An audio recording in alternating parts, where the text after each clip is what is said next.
Vou contar mais uma linda história a partir de agora. Só que eu quero fazer antes um pedido para você. Se inscreva no canal. É um gesto tão simples para você e tão significativo para o canal. Entra no canal, se inscreva, curta, põe o teu joinha, acione o sininho. Para nós isso é muito importante. O canal ganha força e muito mais histórias a serem contadas. Por favor, se inscreva no canal. Agora, prepara o coração, porque a história de hoje é linda.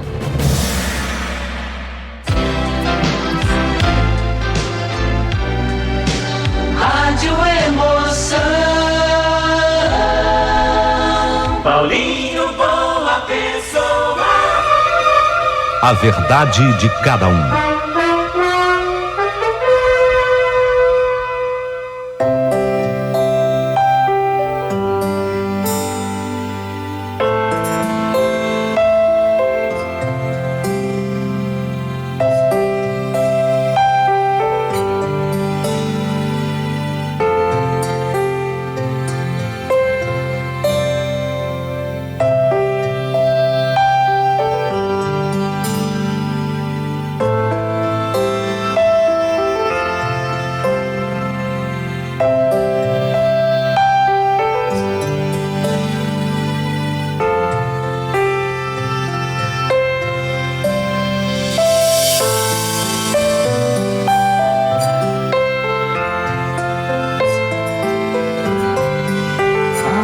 Meu querido amigo Paulinho Boa Pessoa, eu queria falar uma coisa, mas não é para entristecer de jeito nenhum quem precisou se separar. Não é para entristecer, mas é uma constatação minha, e eu até gostaria depois nos comentários abaixo do vídeo que as pessoas que passaram por isso também dissessem o que elas sentiram. Eu estou falando que um filho ou uma filha sofre muito quando os pais se separam. Eu não quero aqui julgar. Eu não quero julgar. Porque às vezes a separação ela é inevitável. Às vezes ela tem que acontecer. Eu, por exemplo, sofri muito. Quando os meus pais se separaram, eu sofri muito. Mas não julgo, porque de repente há uma necessidade, né? Do pai se separar da mãe se separar do pai, fazer o quê? Coisas da vida. E aquilo que não nos mata nos fortalece, isso é bíblico. A verdade é essa, aquilo que não nos mata nos fortalece. Então eu digo isso exatamente para encontrar guarida no coração de alguma filha, de algum filho, que um dia também tenha sofrido depois da separação dos seus pais. Gostaria que você se manifestasse abaixo do vídeo nos comentários. Mas, repito, a verdade bíblica, o que não nos mata, nos fortalece.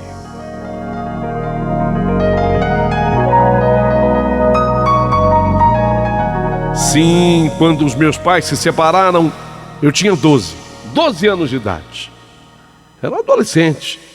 12 anos foi sem dúvida um momento muito difícil, delicado para todos. Não foi apenas eu que sofri, não.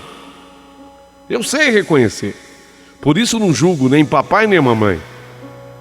Foi sem dúvida um momento delicado também para minha mãe. Minha mãe sofreu. Eu digo que a minha mãe sofreu mais do que todo mundo.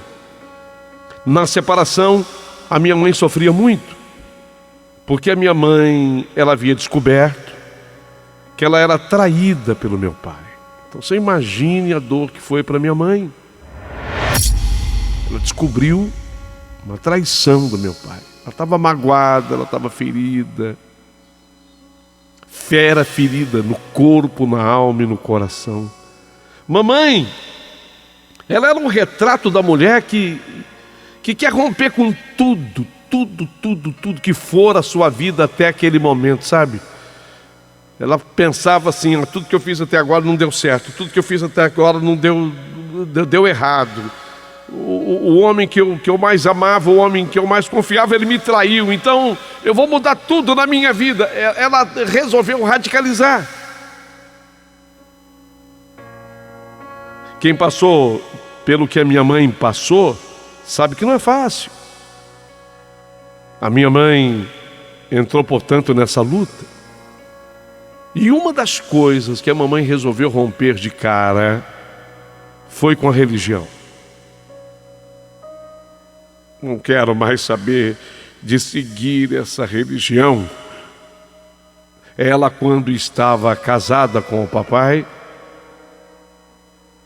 seguia a religião do meu pai, espírita. Ela era espírita.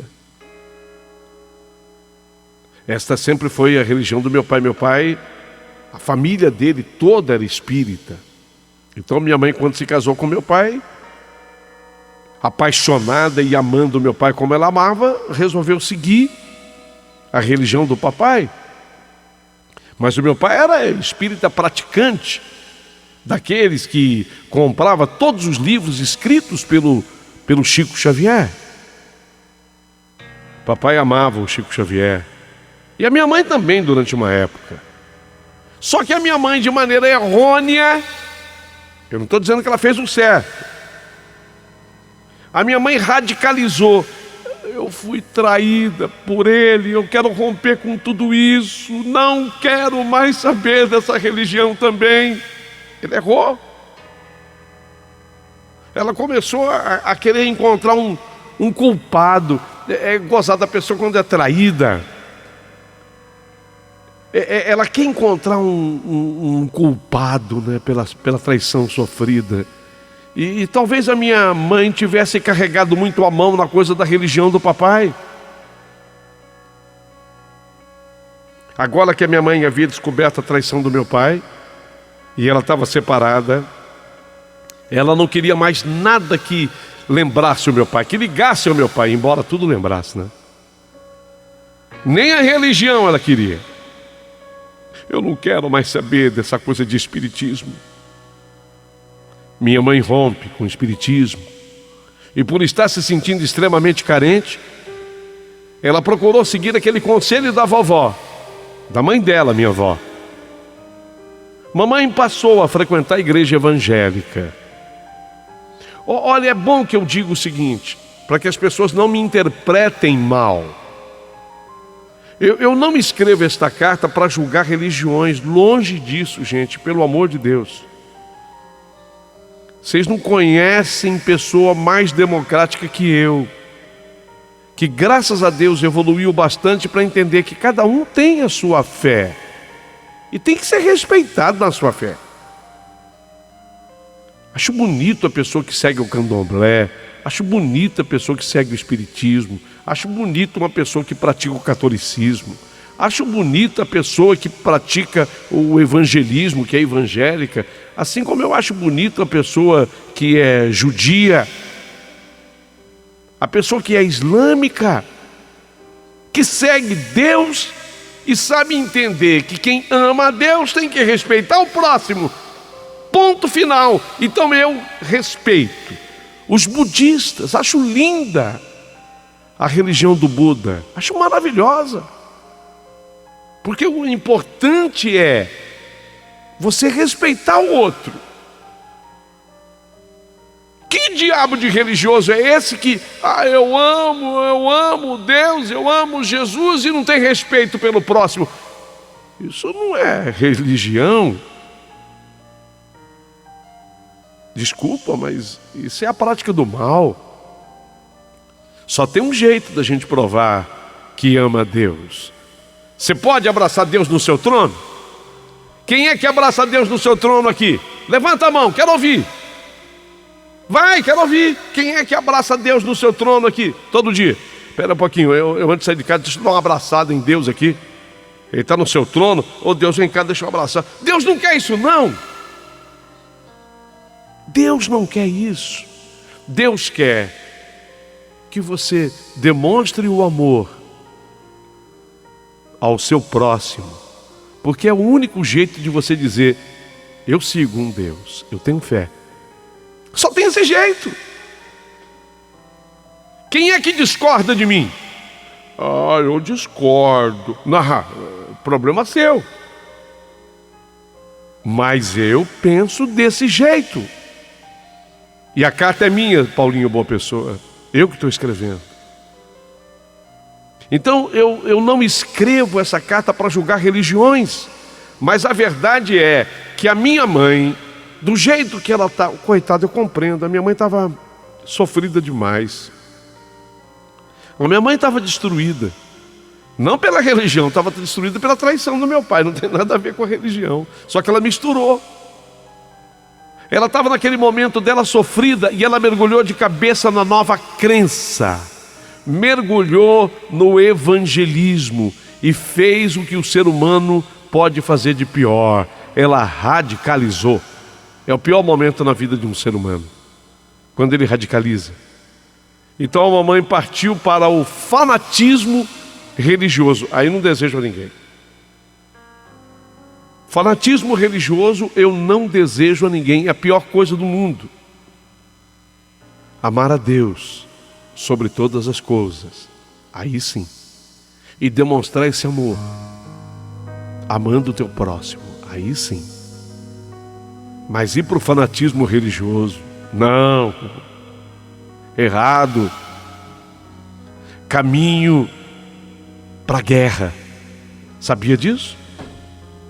Quando a pessoa se aproxima do fanatismo religioso, essa pessoa se distancia da paz. Ela abraça a ideia de guerra.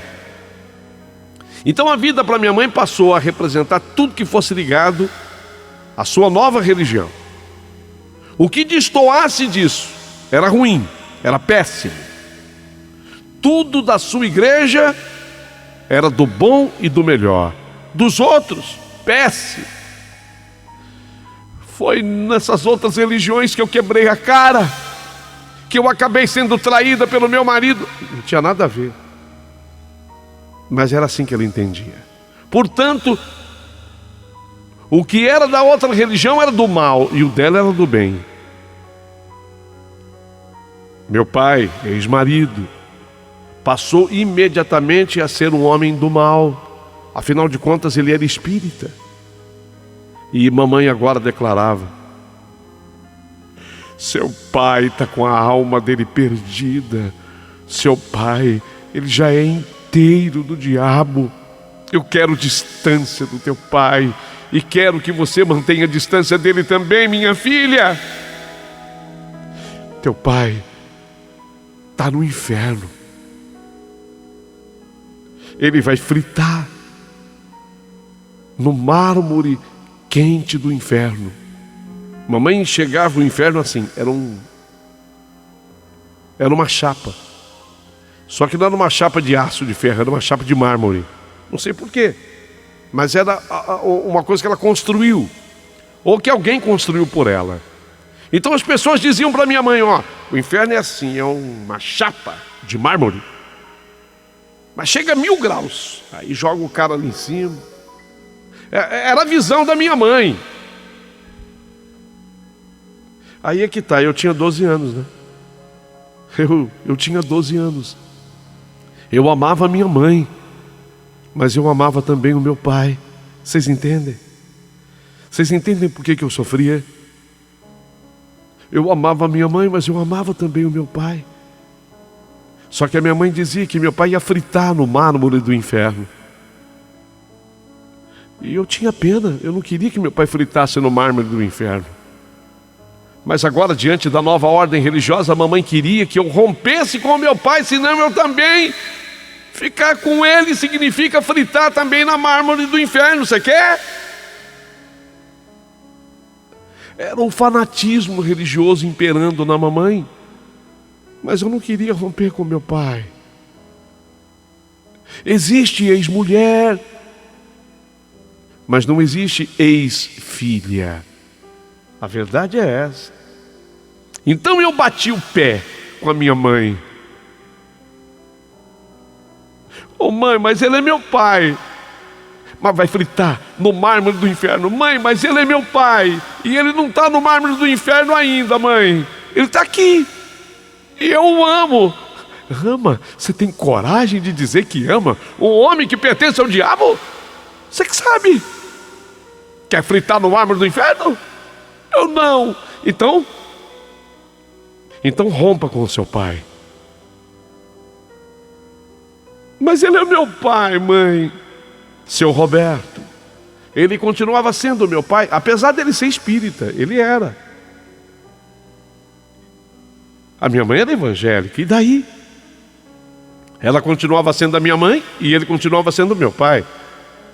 Tanto que naquele domingo eu fui almoçar na casa do meu pai. Eu não esqueço o dia e nem o ano. Depois eu falo desse ano para vocês. Eu fui almoçar na casa do meu pai. E depois de eu ter almoçado na companhia do papai, de outros parentes deles, parentes do papai, né? Sentamos numa varanda que tinha na casa, mais precisamente em cadeiras de balanço. Eu tinha uma cadeira de balanço gostosa. E vinha o meu pai com o que eu mais gostava de fazer. Papai trazia nas mãos um livro. Ele gostava de ler sobre tudo. Papai amava a leitura. Mas naquele domingo, ele trazia nas mãos o mais novo livro lançado pelo Chico Xavier. E papai estava empolgado com a leitura. Tanto que ele começou comigo. Ô filha, esse aqui é o novo livro do Chico. Quando ele falava Chico, eu já sabia. Era Chico Xavier. Esse aqui é o novo livro do Chico. Eu quero que você o leia. O pai está acabando de ler.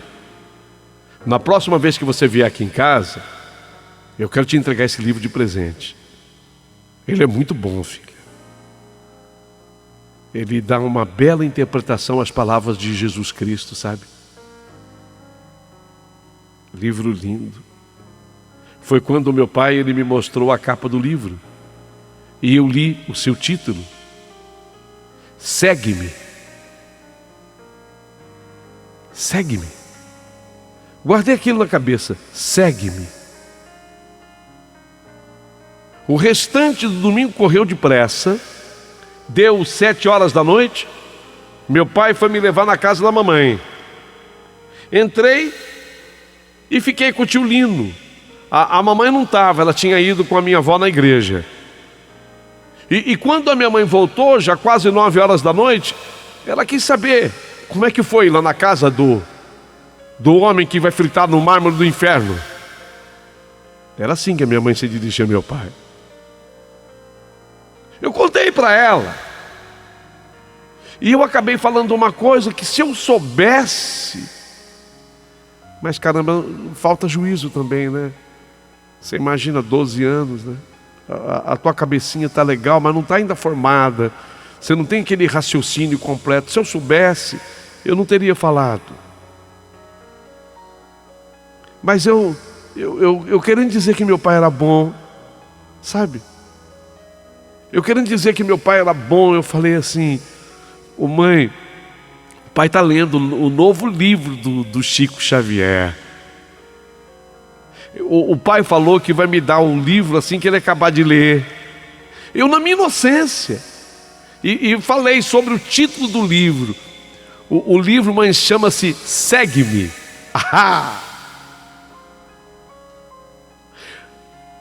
Na hora que eu falei segue-me, a minha mãe mostrou o braço dela, todo arrepiado, para minha avó. Olha aqui, mãe. A minha mãe mostrou para a mãe dela, a minha avó. Olha aqui, mãe, meu braço. Mãe, olha aqui. Ô, mãe, olha aqui o meu braço como está. Olha aqui. Olha aqui o meu braço como está. Eu na hora não entendi nada. Aquilo passou. Fui dormir, porque no outro dia, segunda-feira, teria escola.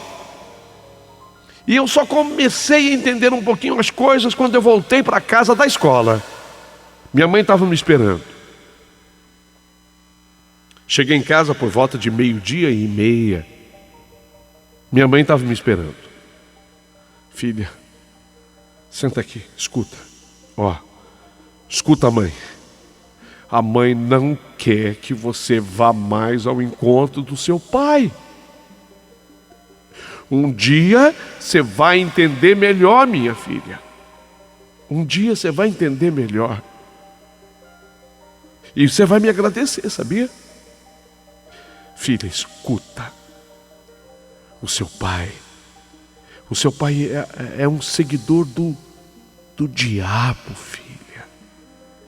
E o seu pai quer que você siga o diabo também.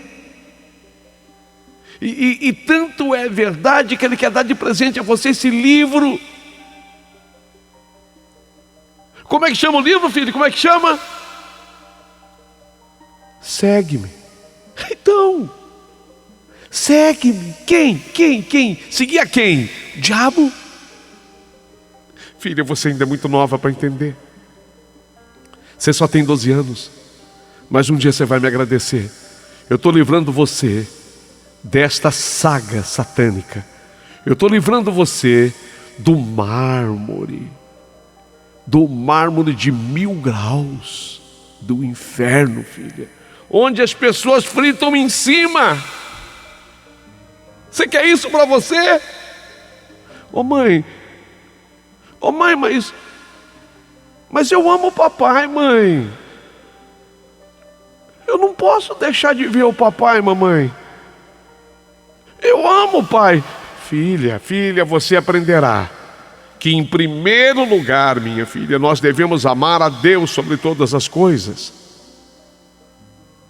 Mas para amar Deus, mãe, eu tenho que esquecer o meu pai? Nesse caso tem, filha. Nesse caso tem. Porque o teu pai, ele é seguidor do diabo. Então vamos deixar que o teu pai vá para o inferno, mas ele vai sozinho, entendeu? Eu não posso salvar o seu pai. Então deixa ele sozinho, ele não pode levar você. Olha, não adiantava eu argumentar. Não adiantava. Eu, com os meus 12 anos, eu estava diante da minha mãe, uma fanática religiosa, e por trás o apoio da vovó, a mãe dela. Daí para frente, a minha mãe me fez frequentar a sua igreja. E de novo, não culpo a igreja, mas a mamãe, a cabeça da mamãe. Nessa igreja eu me lembro que muitas orações eram feitas para mim, como se eu tivesse endiabrada. E não foi só isso. A minha mãe deixa a nossa casa de Guarulhos, onde morávamos, se mudou para Osasco. Passamos inclusive a frequentar a igreja de Osasco. Meu pai não tinha o nosso novo endereço. Não tinha, sabia onde a gente morava. Ficamos escondidas uns tempos. Quando meu pai conseguiu nos reencontrar, porque ele conseguiu, eu estava com 16 anos. Quer dizer, 4 anos depois. E nessas alturas, eu tinha a cabeça também feita pela igreja da minha mãe. Eu não queria mais a companhia do meu pai. Eu comecei a ver o meu pai conforme a minha mãe me explicava. Um homem do mal, amigo do demo, amigo do diabo. O homem que ia fritar no mármore do inferno. Papai, ao nos descobrir, eu com 16 anos, ele vinha me visitar. Ficava comigo em casa umas 3 horas. Mas ficava aquele ambiente péssimo. Ruim demais. Meu pai, inteligentemente, nem tocava no assunto religião. Ele sabia que não podia mais me falar sobre espiritismo e nem mesmo dos livros que ele lia. Ele procurava dessa forma tornar as coisas mais tranquilas.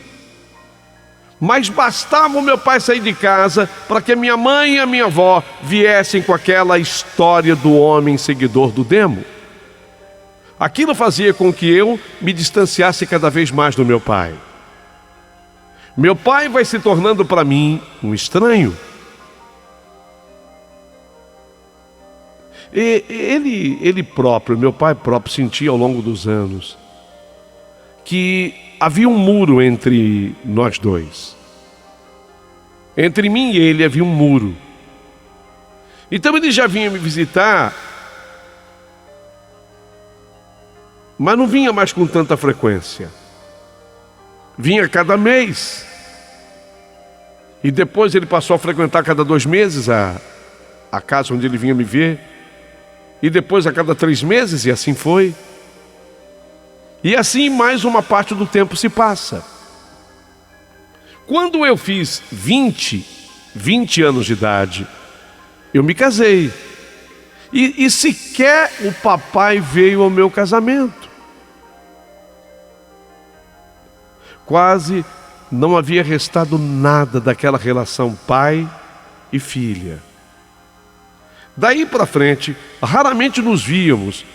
E piorou muito quando meu pai resolveu mudar para Jaguaruama. Jaguaruama é uma cidade lá do Ceará. Meu pai foi para Jaguaruama, longe, né? Soube que ele vendeu tudo que ele tinha na região de Guarulhos, bairro dos Pimentas, e foi embora. Saiu dos Pimentas e foi embora. Também radicalizou na mudança. Se nossos contatos já eram escassos entre mim e papai, agora tudo piorou, mas piorou muito. Ficamos assim mais 11 anos, sem que a gente se visse. Foi quando, naquele ano, recebi aquele telefonema de uma tia, irmã de meu pai.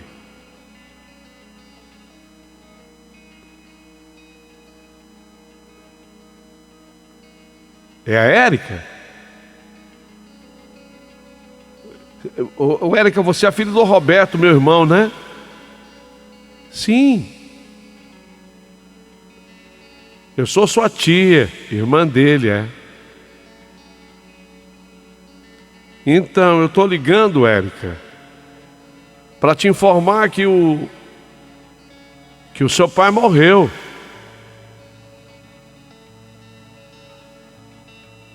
Quando eu ouvi isso, eu estou ligando, Érica, para te informar que o seu pai morreu em Jaguaruama, Ceará. Quando eu ouvi isso, seu pai morreu. Aquilo soou como uma bomba nos meus ouvidos. Meu pai morreu? Teu pai morreu. Sabe a palavra morreu, depois que você escuta essa palavra, é como se dissessem para você: acabou, não tem mais nenhuma chance. Sequer eu poderia ir ao velório do meu pai devido à distância. Não dá tempo. O sepultamento hoje tá. Ela me ligou por volta de 9 da manhã. Não, hoje, 4 da tarde, vai enterrar, Morreu. Morreu, sim. Tá, Érica, dá notícia pro povo aí. Se você quiser falar pra tua mãe. Meu Deus. Como é duro escutar isso. Gente, como é duro. Como é difícil você ouvir isso quando você não se deu a oportunidade de viver com a pessoa, sabe que... Eu já não era mais uma menina de 12 anos, e nem 16. O dia que eu recebi essa notícia eu tinha 40 anos. Eu havia aprendido com a vida, havia aprendido, sim. E como a morte do meu pai me ensinava mais ainda. Eu comecei a ver as besteiras que eu tinha feito. Eu consegui enxergar toda a ignorância da minha mãe, toda a cegueira religiosa da minha mãe e eu me deixei levar por aquilo de certo modo. Meu marido também havia contribuído para me abrir os olhos. Meu marido foi importante. O William, eu casei com o William, o mecânico. Ele era um mecânico esperto, inteligente. O William, também um homem dado às leituras. Ele me abriu os olhos. Você está se deixando levar pela tua mãe, não é certo. Quantas coisas estúpidas cometidas em nome da religião. Quanto arrependimento. Arrependimento imenso. Eu poderia ter tido uma relação muito mais estreita com meu pai, mas o preconceito religioso impediu. E agora eu conseguia ver tudo isso de maneira muito clara. No entanto, tarde demais. Meu pai estava morto. Como é que eu poderia recuperar o tempo perdido? Não dava mais. Não dava mais. Mas 4 anos se passaram. Minha filha Rose tinha necessidade de um livro para um trabalho e ela não estava encontrando encanto algum. Foi quando eu tive a ideia de ir com ela naquele sebo. Quem sabe lá pudéssemos ter êxito.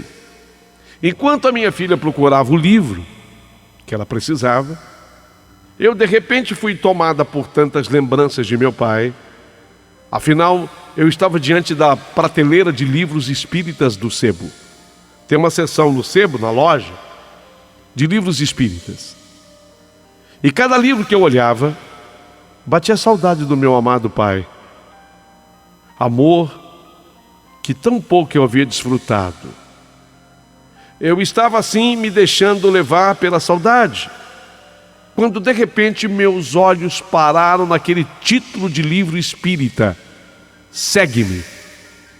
Aquele livro, ele gritou à minha vista, segue-me. Nossa, era o livro, aquele livro que havia sido o pivô de toda a nossa separação. Era o livro. Eu até tremia quando eu apanhei o livro na mão. Segue-me, o livro Segue-me, é o título do livro.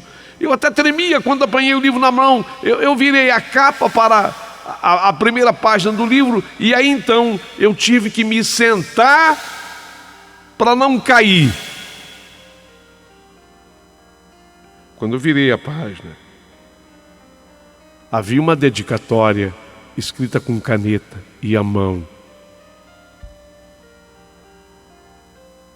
E quando eu li a dedicatória, estava assim: dedico esse livro com todo o amor e carinho à minha amada filha. E o meu nome, para que ela siga feliz por toda a sua vida, e os ensinamentos do Cristo, de Roberto Alves Licor para Érica Alves Licor. Sou eu. É o meu pai. Mãe, o que foi? Mãe, o que aconteceu com a senhora? Mãe, o que é? Eu estava passando mal. Eu comecei a passar mal dentro do sebo, da livraria. Comecei a passar mal. Que foi, mãe? O que está acontecendo? Mãe, por favor, um copo d'água correndo para minha mãe. Ela está desmaiando. A senhora, dona da loja do sebo, viu o meu estado, correu com aquele copo d'água pedido pela minha filha. Eu acho até que dei uma apagada, sabe? E depois eu consegui tomar água. Depois que eu recuperei os sentidos, que eu tive domínio das palavras e da minha consciência, eu expliquei para minha filha, chorando, o que tinha acabado de acontecer. Filha, esse livro aqui, ó, o teu avô dedicou a mim, eu encontrei aqui no sebo, olha aqui. O nome dele, Roberto Alves Líquora, teu avô. O meu nome aqui, ó, de solteira. Tudo bem que agora é Pereira do teu pai, mas ó, o meu nome de solteira.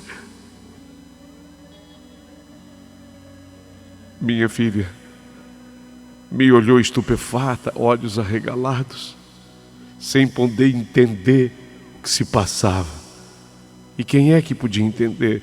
Nós nos abraçamos e choramos juntas. A dona da loja, a dona do sebo, da loja, também ficou emocionada. E ela nem quis dar preço ao livro. Ela me deu o livro de presente e falou: pelo amor de Deus, eu não posso cobrar absolutamente nada da senhora. Esse livro sempre foi seu. Ele sempre pertenceu à senhora. Esse livro é muito mais seu do que de qualquer outra pessoa do mundo.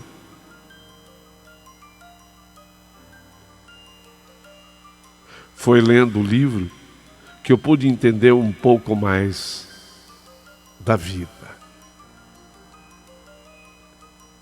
A minha página preferida deste livro, eu queria destacá-la. Diz assim: a página que eu mais gosto do livro diz assim: sede perfeitos como é perfeito o nosso Pai Celestial. Exortou-nos Jesus, quer dizer, disse um dia Jesus para nós: teus encargos, tuas possibilidades de acesso a planos superiores. E realmente nós, os espíritos em evolução nas vias terrestres, estamos ainda muito distantes da angelitude, quer dizer, estamos muito longe de nos tornarmos anjos. Entretanto, cada um de nós, onde estiver, poderá desde sempre e agora começar a ser bom. Só isso. Começar a ser bom. Emmanuel, do livro Segue-me, psicografia Francisco Cândido Xavier, editora Clarim. E fica aqui a minha mensagem: nunca o ódio, sempre o amor. Eu sei que vocês querem saber, e a tua mãe? E a tua avó? Lamentavelmente a minha avó, quando desse livro, já não vivia mais. Minha mãe sim. Minha mãe estava doente, muito doente. Eu cheguei no leito da minha mãe e falei: mãe, esse aqui é o livro. Ela olhou, não me mostrou nesse dia o braço arrepiado. Tá vendo, mãe? Segue-me. Nada tem a ver, mãe, com aquele preconceito que a senhora tentou me passar naquele dia, dizendo que era para seguir o que havia de mais ruim e péssimo nessa vida. É para seguir os ensinamentos de Jesus Cristo. Esse livro, eu contei a história. A senhora acha que foi à toa, mãe, que eu encontrei esse livro? Imagine o tamanho da cidade de São Paulo. A senhora aí numa loja sebo e de repente encontrar nessa loja o livro que meu pai havia um dia dedicado a mim, mãe. O que a senhora acha que aconteceu? A minha mãe estava debilitada, muito doente. E eu acho que a doença da mamãe fez com que ela repensasse a vida, sem contar uma outra coisa, a idade, né? Eu, na época, 44, a minha mãe chegando aos 75.